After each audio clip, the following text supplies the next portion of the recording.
Good morning. This is Pastor Brian. Thanks for joining me today as we read a chapter a day from Job today, chapter 24.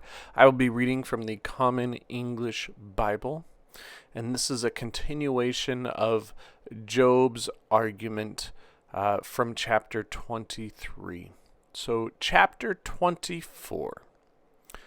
Why doesn't the Almighty establish times for punishment? Why can't those who know him see his days? People move boundary stones, herd flocks they've stolen, drive off an orphan's donkey, take a widow's ox as collateral, thrust the poor out of the way, make the land's needy hide together. They are like wild donkeys in the desert. They go forth at dawn searching for prey. The wasteland is food for their young.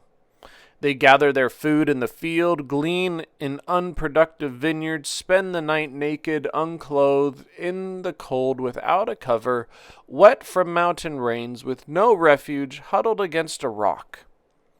The orphan is stolen from the breast, the infant of the poor is taken as collateral. The poor go around naked without clothes, carrying bundles of grain while hungry. Crush olives between millstones, tread wine presses, but remain thirsty. From the city the dying cry out, the throat of the mortally wounded screams, but God assigns no blame. They rebel against light, don't acknowledge its direction, don't dwell in its paths. The murderer rises at twilight, kills the poor and the needy at night. They are like a thief. The adulterer's eye watches for twilight, thinking, "No eye can see me," and puts a mask over his face. In the dark they break into houses. They shut themselves in by day. They don't know the light. Deep darkness is morning to them, because they recognize the horror of darkness. They are scum on the water's surface. Their portion of the land is cursed. No one walks down a path in the vineyards. Drought and heat steal melted snow, just as the underworld steals sinners. The womb forgets them. The worm consumes them. They aren't remembered, and so wickedness is shattered like a tree. They prey on the barren, the childless, do nothing good for the widow. They drag away the strong by force. They may get up, but without guarantee of survival. They make themselves secure. They are at ease. His eyes are on their ways. They are exalted for a short time, but no longer.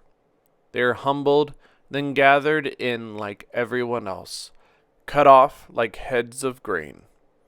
If this isn't so, who can prove me a liar and make my words disappear?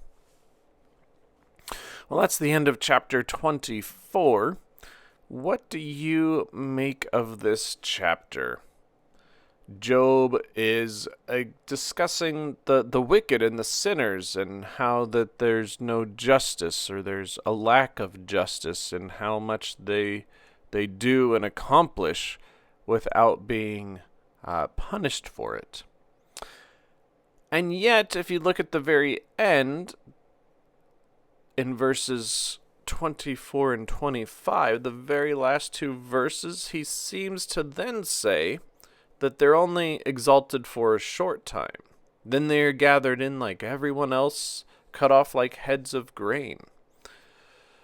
So, do you think Job is changing his mind? Is he frustrated? Or is he just maybe putting, as we mentioned before, putting the sinners with everyone else? That, they prosper, but they also suffer at the same time, and that basically they have the same lot.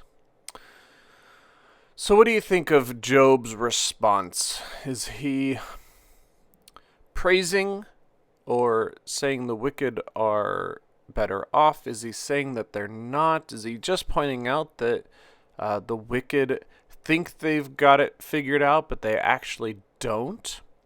And that's why they are humbled and gathered in like everyone else. What do you make of this chapter of Job's discussion of wicked people and their ways, and how they think they have maybe even kind of tricked people when they actually haven't, and that maybe they can't actually trick anyone, especially God, that God sees it whether you are good or wicked.